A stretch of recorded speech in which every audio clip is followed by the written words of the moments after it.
Nous sommes le lundi 17 janvier. Désolé de commencer un peu plus tôt. À la belle et blé, beaucoup d'entre vous. J'essaye, Ajma'a. Moi, je suis dans le consensus. Moi, je suis dans le consensus. Algérie Part est dans le consensus, dans l'entente, dans la satisfaction mutuelle de tous les intérêts de notre communauté. Là, on veut pas être égoïste ou là égocentrique.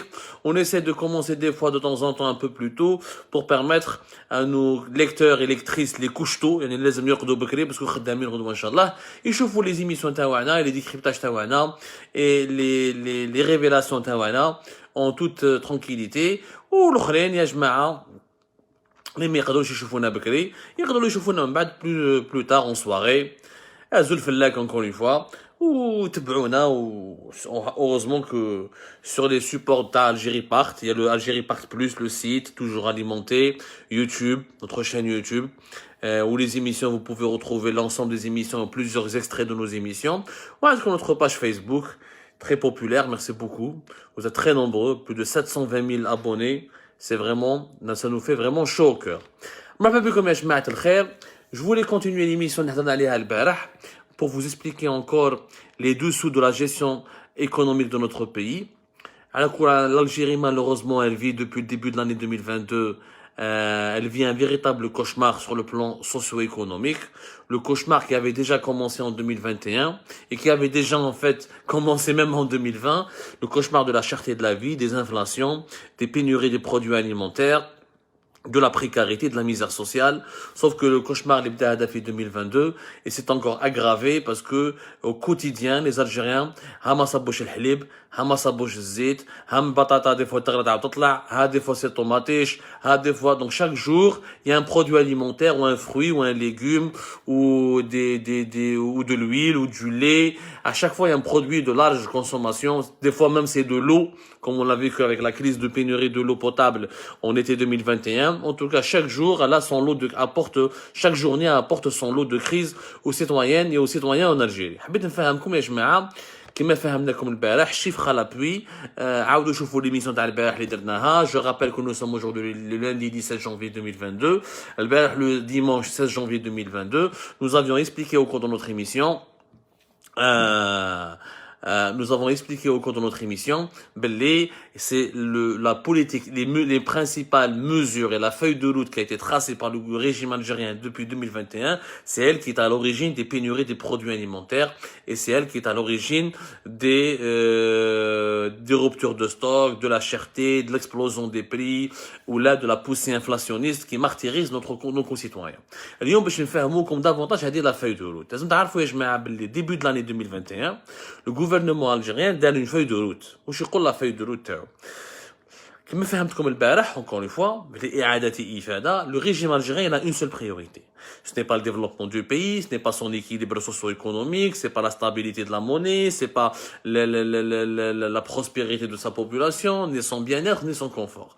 Sa seule priorité, c'est de préserver les réserves de change.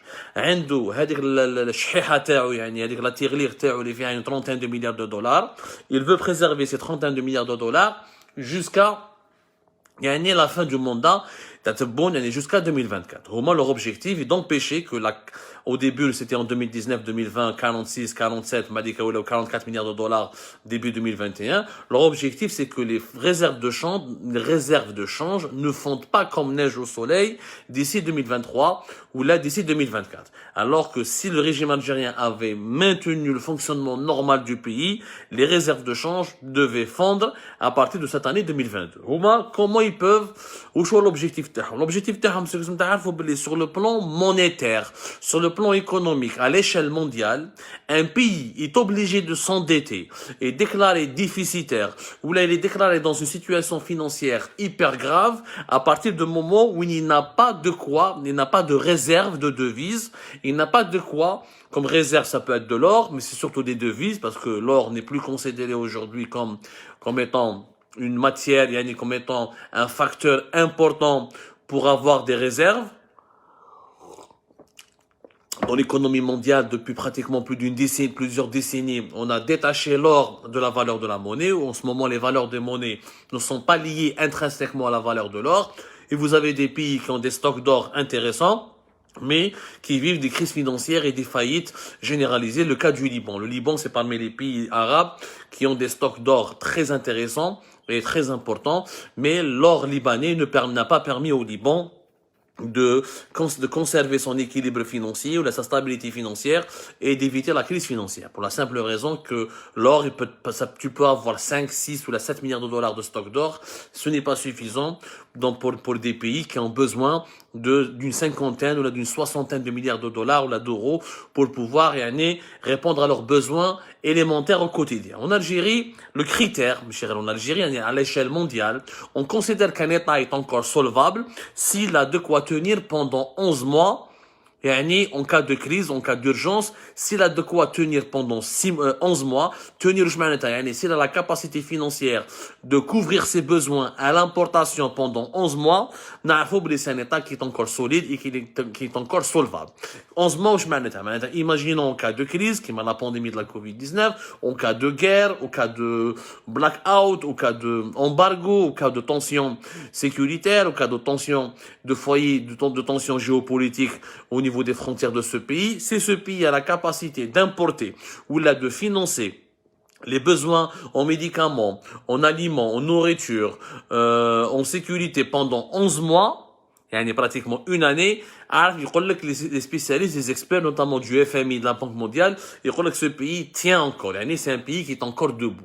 Donc la priorité du régime algérien, c'est de rester debout par rapport à la communauté internationale. C'est de montrer à la communauté internationale qu'il est solvable. La seule manière, il n'a pas pu garantir sa légitimité politique, il n'a pas pu convaincre la communauté internationale qu'il maîtrise réellement le pays et qu'il a l'adhésion populaire. Donc il lui reste juste l'arme économique.